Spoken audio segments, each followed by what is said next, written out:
adlaw na sa inyong tanan. Karong adlaw schedule ta mo check ka sa atong stainless bee kini nga atong mga kiyot sa Bisaya. Ato ni i-check. The reason is atong tan-awon kung wala pa ba mapuno ang ilang high box. In case mapuno ilang high box, ato siyang additionalan og isa na sa high box.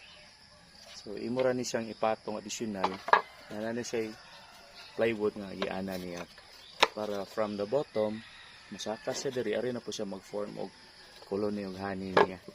So ato ni siyang i-check. Ubani ko ninyo. But before that, kinahanglan tag accessories. Kinahanglan tag mga paraphernalia kay bisan pag stainless ni siya, sakit gyapon ni siyang mamaak.